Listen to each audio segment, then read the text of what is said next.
The following podcast contains spoilers and words such as done and bother.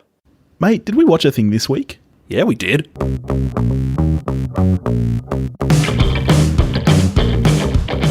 Hello, everybody, and welcome back to your very favourite podcast, We Watched a Thing. You've got Billy and you've got Topher, and we watched a thing. How you doing, mate? I'm well, thank you. How are you? I'm great. What did we watch this week? Steven Soderbergh has a new film, so we watched it. We did.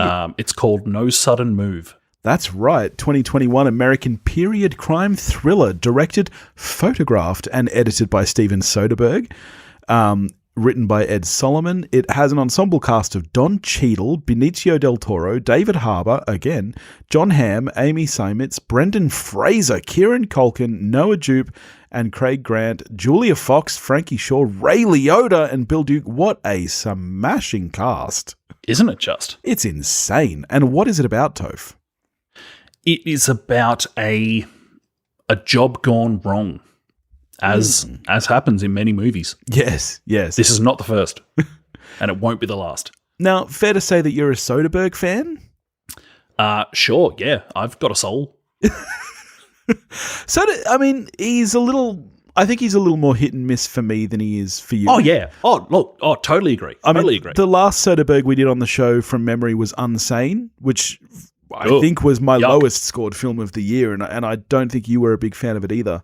Nope. So I was very curious to check this out. The trailer was giving me big Ocean's 11 vibes. Did you have any kind of expectations going in? Not really. I hadn't seen a trailer for it. Like, all I knew about the film really was Soderbergh, heist, Cheadle, and Del Toro. And I was like, yes, get in my eyeballs, quite frankly. Was very, very keen from Soderbergh, who's just a filmmaking marvel, quite frankly. Like, the world's ground to a halt, and yet Soderbergh put out a film like 7 months ago. He's got another one coming out in like 5 months, and here's this one. It's like, this guy is a freak. Yeah. Soderbergh is one of those people, to me, a little bit like Stephen King, where whether you love him or whether you hate him, you can tell that he very much cares about his craft, you know, and he is a filmmaker's filmmaker. Like, he puts a lot of thought into what he does, even if it is a popcorn flick like Ocean's 11. You can see the thoughtfulness behind it, and I do appreciate that. So, as I mentioned at the top, he photographed this film. Do you mind if we... As he tends to. Yeah, well, certainly of late. Do you mind if we start with the cinematography? Go for it. I didn't love it at all. I don't know what the thought behind using anamorphic wide-angle lens for every single shot in the film was, even for close-up shots, using a very wide, not quite fisheye, but enough that the edges of frame are really distorted. Yeah, and like you say, to call it a wide angle does not do justice to how wide it is. There is mad distortion. And it's clearly a stylistic choice. It's very similar to Snyder's recent Army of the Dead fiasco, where he used those lenses for every single shot. Same thing here. He used every single shot, as far as my eyes can tell, are done with this wide angle anamorphic lens. That's fine when the camera is static. The problem is that there is a lot of camera movement in this. This isn't Clerks, for example. This isn't a lock the camera off and let it go. Just about every shot in this movie has motion in the camera. And as soon as that camera moves, I thought I was going to hurl, because the distortion in the edges of frame there, particularly when characters slip into it, just made me feel sick. And that's a look that is usually reserved for kind of psychological horror scenes. It's what you would use when someone is kind of losing their mind or something and you want it to look a little bit slippy. Yeah, or on a trip or something. Yeah. I didn't understand the choice behind it here, and it very much didn't work for me. Did you like it any more than that? So I'm totally torn on Soderbergh's work in the camera for this film, because you touched on the movement of the camera, which I actually think is fantastic and serves scenes in the film really well. I think it's, for me, and without, like, I haven't really like drilled into this and checked exactly, like, you know, torn apart every film that he himself has acted as director of photography for, but it might well be my favorite in terms of the lighting and the look of the film. Yeah. I think it's arguably his best work. I agree, and that's what annoys me so much about the lenses. And yet we're seeing it through these distorted lenses, which Soderbergh is obviously a very thoughtful filmmaker. Yes. Clearly, there is intention behind it. What it is, I don't know, Stephen. Yeah. I'm not on your wavelength, and it didn't connect with me, because if it's on a wide lens, absolutely, come at me. Love a wide lens. Yeah. This is something else. Yes. And not for me. I felt exactly the same way, and that to me is the biggest crime of it, is that I agree with you. The lighting is beautiful. The movement of the camera, as you say, serves the shots. It's a very well composited film. The composition of every shot is gorgeous. It's ruined, though. It would be like if Picasso did a painting using Microsoft Paint, and you're like, yeah, look, mate, that looks all good and shit, but it's just the wrong fucking tool for the job. Isn't Picasso the one person who probably could use Microsoft Paint? Yeah, probably. It would still look like shit, though, because nobody should use Microsoft Paint. Like, there are alternatives. I used to do some pretty good stuff mate. in Paint, just quietly. I know you did, mate. I remember us, before the days of Photoshop, putting people's heads on other people in Paint. I don't know if you've looked at those pictures lately, mate. They don't look good. I wouldn't have thought so. Also far more innocent than you're making it sound, just quietly. I know what some people are thinking. It's not that. It was like Billy being on Kevin Smith and no one being able to tell that it had Billy's head on it. Oh yeah, it's a great picture of Kevin Smith. It's a fat guy with a beard and glasses. It's a cool picture.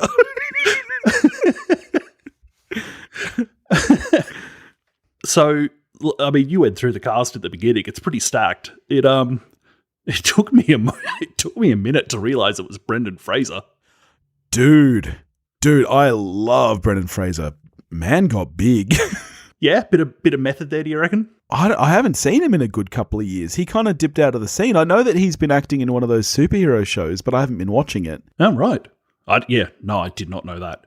Yeah, Umbrella Academy, I believe. Oh, God, I saw like the first 2 episodes and was like, nah. I didn't watch any, but I believe that's the one he's been in of late. I still love him, and I think he's actually perfect for this role. I never realized, and maybe it's just as he's gotten bigger, he has a great voice for that character. It's commanding and booming, and he's wonderful in this role. He's like he's like the Marlon Brando of modern day. Because I was watching it going, and like specifically picking up on what you said about his voice, he sounds like one of those theater actors that just gets plugged into a film for a small role. Yeah. Because they're like, yeah, this guy's got a look and sound that'll really work for this character. And then like 40 seconds later, I was like, wait, that's Brendan Fraser? Yeah. He was wonderful. I actually don't think there's a bad member of this cast.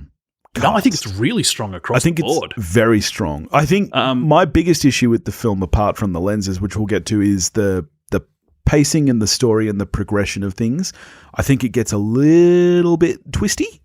But we'll get there. Let's stay on the cast. I could just watch Benicio del Toro act all day long. Yeah. And just remain very happy. Same. That guy is just an absolute lord. Yeah, same. And him and Don Cheadle end up having very good chemistry in the film. They do, which is important because... It is important. Without that, this film would be significantly less watchable. Yes. Let me ask you this. When the film started... who did you think we were going to be following through on the story? Like, in hindsight, of course, it's Cheadle and Del Toro. Cheadle is the first character we're introduced to. But I don't know if it's just that part of my brain that expects us to stick with kind of the little guy or something. But I really thought David Harbour was our in to the story, and I thought that we were going to stay more with his family. So for me, it took a big turn when we left them almost completely and just follow Cheadle and Del Toro. Yeah, like you, I assumed that Cheadle's going to be our guy. He's literally the first person we see, so it kind of makes sense that that's our in and that's where we're going to be.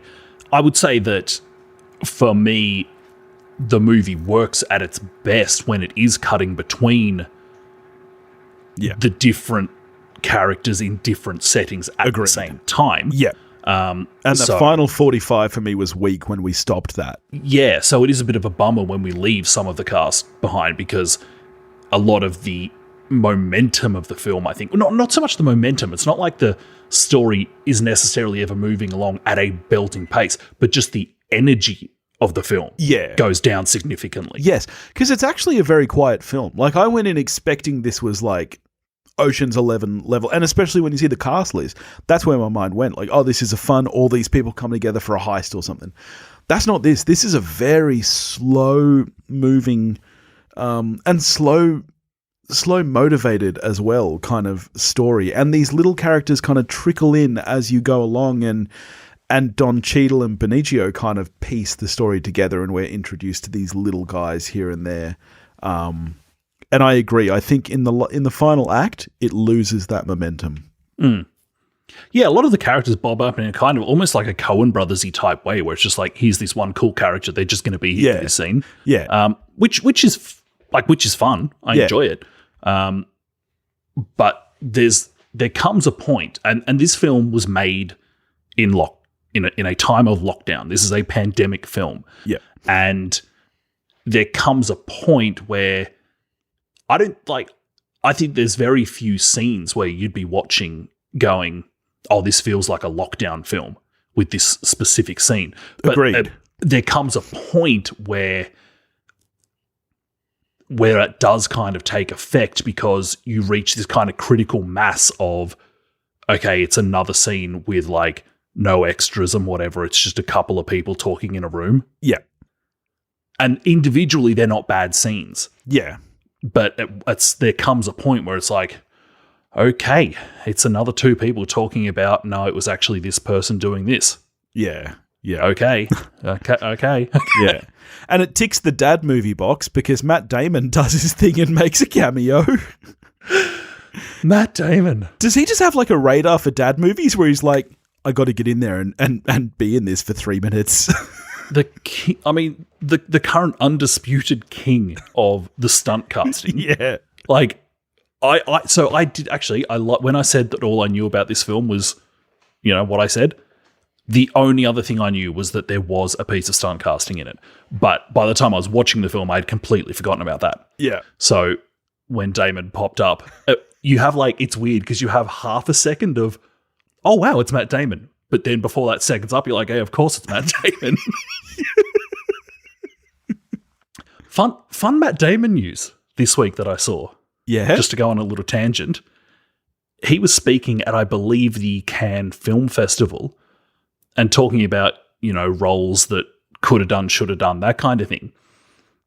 It would come as no shock that James Cameron approached him to be the lead in Avatar. Like, that makes sense. That tracks. Yep. I'd want Matt Damon for that role, particularly at that, it was a kind of Jason Bourne sort of time. Yep. Jim Cameron's offer to Matt Damon, apparently, 10% of box office. Yeah, right. And so no pay on top of that, like just the residuals. I don't know, maybe it was like a few mil up front. Wow. And then 10% of the biggest movie ever. Yeah. Yeah, right. I mean, that's probably fine. As a working actor, it's a massive gamble to take, though, because, yes, we know now in hindsight that it was the biggest movie ever, but there were no guarantees back then. And, I certainly don't think that the sequels are going to perform half as well. So I hope that's not what he's offering actors in the sequels. That's how he got Worthington back. Yeah. Worthington was like, nah, mate, my slate is full. I'm a busy man. But yeah, Matt Damon knocked back like $280 million. Wow. Can you imagine having $280 million? In hindsight. Yeah, I can barely imagine having $280,000. Anyway, I'm sure Matt's fine. Yeah, he seems all right. Yeah. I'm sure he's getting paid for all these cameos he's doing. Definitely. Well, I don't know. He's still, when he does it with filmmakers he's chummy with, he might just turn up at scale. True. True. Like in, Thor Love and Thunder, he's like, what, you mean I get to just hang out in the Hemsworth mansion for a while in a country not riddled with Rona? Yeah, sure. What movie are you talking about? I forget. Let me say this about any heist film. For me, just speaking personally here, way more fun without tech. Yeah. Oh, definitely. Definitely. Even small tech, I think we forget what a difference a cell phone would make in one of these movies. Like it very smart choice to go as far back as it did. And it's like for a film where like what I knew about it was Soderbergh's got a new heist film. Not a big part. Like it's weird that you spend so little time building up to the heist. Oh yeah. And then it's really about unraveling it, not the heist itself, which is actually a really comparatively little deal. I would almost argue that this isn't even a heist film, really, because there's no real heisting. So we get the kind of coming together of the team that is typical of heist films, but mind you, in this, the team is only 3 people. So you get a very brief introduction as Brendan Fraser gets them together. And then there kind of is no heist. It starts off more as like a home invasion film, I guess, with a small heisty element. But then it's more, as you say, that kind of unraveling and tracking down the heisted item, and as it goes through different people. Yeah. Great bit of, for me, I really enjoyed this bit of writing in that section of the film where there's a moment between mother and son in that family, where she says to the kid, "Don't worry, if they were going to hurt us, they wouldn't bother wearing masks." I thought the same thing. Which yes. at the time, and on its own, that's not information that we need. But because it only takes 4 seconds, you're not going, "Why is that even there?" And then you realize 10 minutes later when it pays off, when Kieran Culkin walks back into the house without his mask on, and you go, "Oh shit." I thought that was actually genius writing, because firstly, it made me realize how smart she was too, because that's not something I had thought of. But like, of course, if they're wearing masks, they don't want you to know their identity. And if they don't want you to know matter if you're dead. Exactly. So I thought that was such a smart piece of writing. As you say, it takes 4 seconds, but it gives us a lot in that 4 seconds. Yeah, just a really fantastic little bit of script work, I thought. Yeah. And Kieran Culkin, fantastic. Yeah. Love a bit of Kieran. Yeah. Smashing in this. It's a shame he's only in it for so little, but that's kind of how I feel about the cast across the board. Like Jon Hamm, very good. Very little Jon Hamm in this. David Harbour, very good. Very little David Harbour in this, really. I think that to me is almost the biggest crime of the film, is that we get to know and love all these characters, and then we don't really get any payoff with them. Like, as I said, I really thought after a certain point David Harbour was going to be the character we were following, because he was quote unquote the good guy. Like, he was grey, but he wasn't the bad guy like Cheadle and Del Toro were. So I really thought we were going to stick with him. And then it kind of took me by surprise when we didn't. Right. So like he might be a more innocent version of arguably the lead character in Fargo. Exactly. Yeah, like almost the Macy. Exactly. Fargo. That's kind of where I thought we were heading. And yeah. Let me tick off a little Billy Bingo here. Big fan of the score for this film. I think the score, it was like the rug in The Big Lebowski. It really tied the room together for me. Like it was that nice driving jazzy, like it had, because to me, this is a period film, but there's not a lot of moments there that really sell the time, I don't think. But the music kind of kept you there the whole time without being in your face 50s-ish or anything. I was a big fan of the driving score. Yeah, I don't know if it's a bad thing or good thing that it's almost a kind of just generic period thing. Like, yes, I'm sure Steven Soderbergh knows what year this film is set in. But for me, it's just kind of like, oh yeah, it's just old-timey, choose your own adventure as to when it is. Like, because I don't know when this moment in car manufacturing, for instance, I don't know when that moment is. That's right, yeah. And in fact, it almost seems irrelevant. I must say I was very surprised with the title cards at the end, because I don't know if that's trying to give the movie perhaps more of a political leaning or something. It seemed very out of place to me because this isn't a true story, but is that part true? Yeah, I have no idea. And it was information that as it was coming up, I was like, okay, fine. I don't care. That's not what this movie's about. This isn't Ford v Ferrari. Like there's, we know that what they're trying to steal is, some kind of plans for a new engine or something, but it's almost a little bit like the briefcase in Pulp Fiction up to that point. It doesn't really matter what it is. No, so absolutely. I found that a little bit of an odd choice. Yeah, like Cheadle ripping the thing in half is cool. It doesn't matter to me what is on the pages. Exactly. Yep.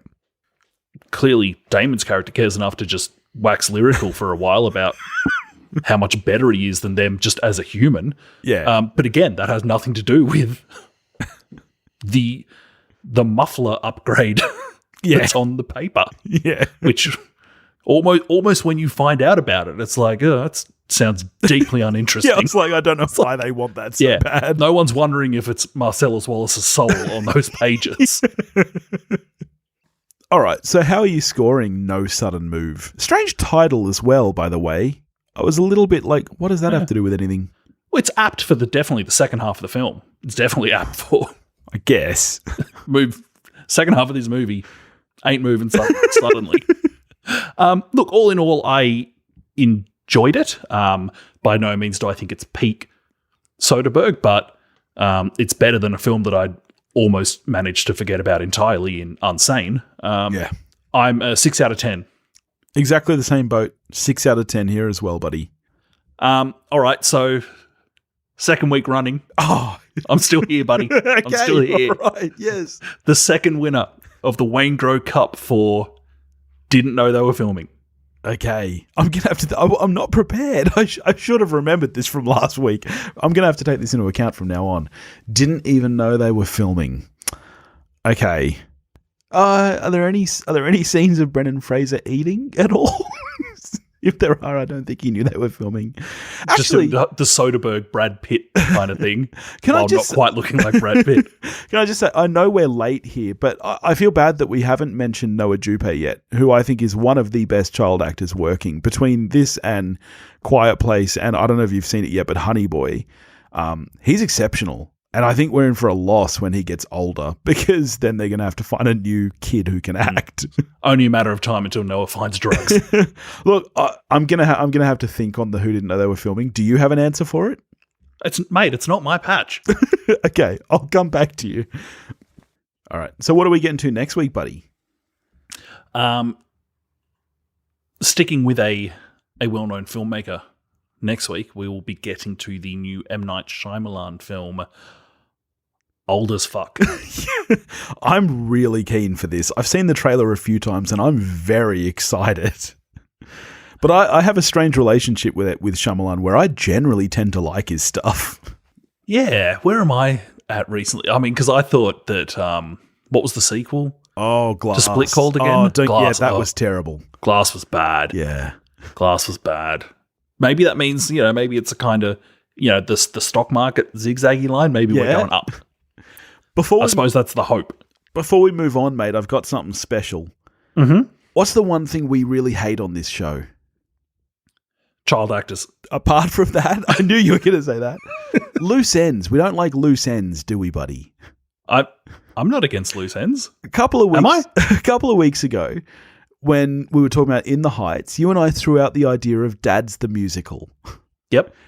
Now, not to disappoint, I went away and I did some thinking, and I tried to think about what that might sound like. And so I would like to present for you...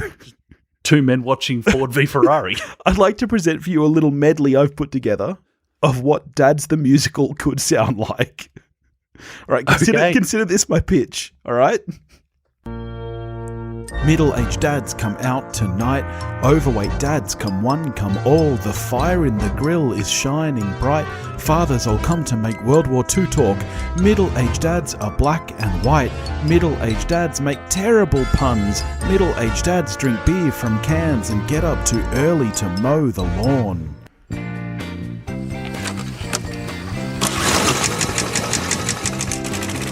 Good morning, mower.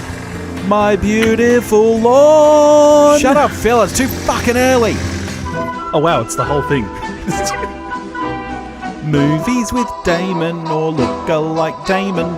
Waking up early to the smell of bacon. Going out and eating too many wings. These are a few of my favourite things. Looking at airplanes and World War II history. Not all that mysterious movie mysteries. Oh really, you're hungry? Well hi, my name's Dad. Making bad jokes that make my family mad. There we go, buddy. That's what Dad's the Musical could be. Really liked the Bo Burnham special, did you? I think we're in for a gold mine, mate. Sign me up. All right. In the meantime, if you want to get in touch with us, you can do that at wewatchedathing.com or wewatchedathing@gmail.com. You can find us on Facebook, Instagram, and Twitter, all under the handle at wewatchedathing. If you want to help support the show, you can do that at patreon.com/wewatchedathing, and we'll catch you next week. Go watch a movie, folks.